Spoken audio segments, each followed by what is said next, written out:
मित्रांनो नमस्कार. मुंबईमध्ये अतिशय मोठ्या घडामोडींना वेग आला असून महापौर पदाच्या निवडणुकी आधीच मुंबईत भाजपला तगडा झटका. मुंबईत भाजपचे 23 नगरसेवक बाद होणार. मित्रांनो सगळ्यात मोठी बातमी, 23 नगरसेवक बाद.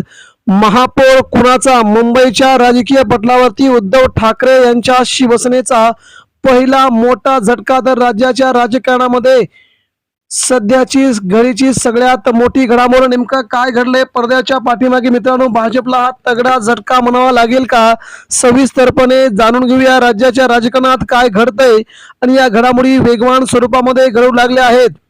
मुंबई महानगरपालिकेची निवडणूक झाल्याच्या नंतर बृहन्मुंबई महाक्षेत्रामध्ये आपलीच सत्ता यावी यासाठी भाजपा कामाला लागली आहे. भाजपला वाटते की मुंबईमध्ये आपलाच महापौर उपमहापौर बसावा, त्यानंतर कल्याण डोंबिवलीमध्ये देखील आमचाच महापौर बसावा.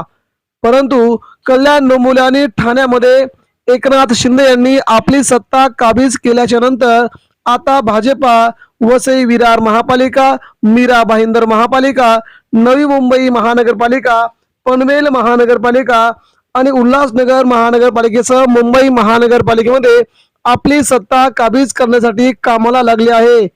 महापौर पदासाठी वाटेल ते करा, परंतु महापौर आपला बसला पाहिजे, अशा प्रकारच्या सूचना भाजपने आपल्या नेत्यांना दिल्याची सगळ्यात मोठी घडामोड आहे.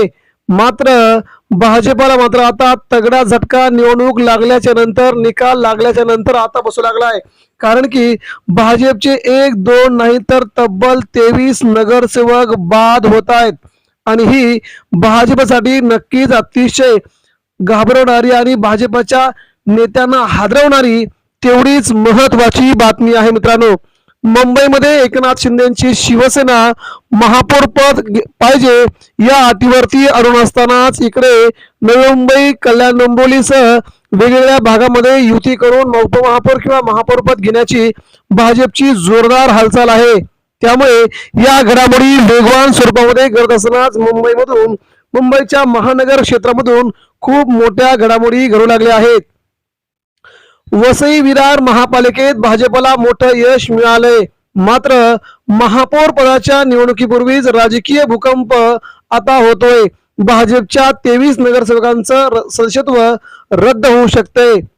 वसई विरार महापालिकेत यंदा भाजपला चांगलं यश मिळालंय, पण महापौर पदाच्या निवडणुकीआधी वसई विरार मध्ये मोठा राजकीय भूकंप होणार आहे. भाजपच्या 23 नगरसेवकांचं सदस्यत्व रद्द होण्याची शक्यता आहे. या प्रकरणामध्ये वकील प्रवीण पाटील यांनी न्यायालयामध्ये याचिका दाखल केली आहे. भाजपला यावेळेस 42 जागांवरती यश मिळाले, त्यामधील निम्म्याहून अधिक जणांचं म्हणजे 23 जणांचं पद धोक्यात आलंय. वसई विरार महानगरपालिकेच्या महापौर पदाच्या निवडणुकीआधी शहरात मोठा राजकीय भूकंप आहे. भाजपच्या 23 नगरसेवकांनी निवडणूक लढवताना दाखल केलेल्या नामनिर्देशन पत्रामध्ये गंभीर त्रुटी आढळून आल्या आहेत. वकील प्रवीण पाटील यांनी या प्रकरणात वसई दिवाणी न्यायालयात धाव घेतली आहे. भाजपच्या 23 नगरसेवकांच्या शपथपत्रावरती सह्याच नसल्याची माहिती पाटील यांनी दिली आहे. शपथपत्र हा उमेदवारांच्या नामनिर्देशन पत्राचा अविभाज्य भाग असतो.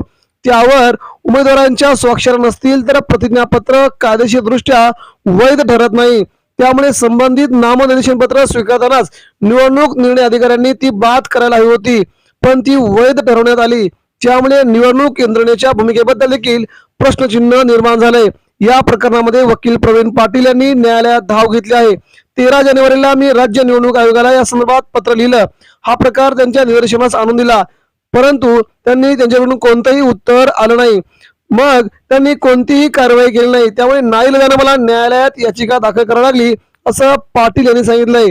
त्यामुळे संभाजीनगर खंडपीठानं अशा एका प्रकरणात निर्णय देताना उमेदवारांना अपात्र ठरवलं होतं, याकडे पाटील यांनी लक्ष वेधलंय.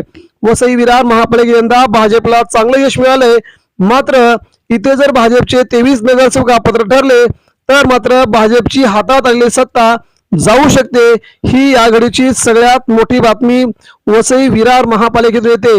त्यामुळे आता कोर्टामध्ये काय घडामोडी घडतात, भाजपचे 23 नगरसेवक खरंच अपात्र ठरतात का, याकडे सगळ्यांचं लक्ष आहे. त्यामुळे मुंबई महानगरपालिकेचं राज्याच्या वेगवेगळ्या महानगरपालिका क्षेत्रात भाजपला आता धक्क्यावर धक्के बसण्यास सुरुवात झाल्याची ही पहिली बाब आता आपल्या लक्षात आली. मित्रांनो, भाजपने जे केलं आता तेच भाजपला भोगावं लागतंय, ही म्हण आता समोर येऊ लागली आहे. याबद्दल आपल्याला काय वाटतंय? आपण देखील आपल्या प्रतिक्रिया आमच्यापर्यंत पोहोचवा. धन्यवाद.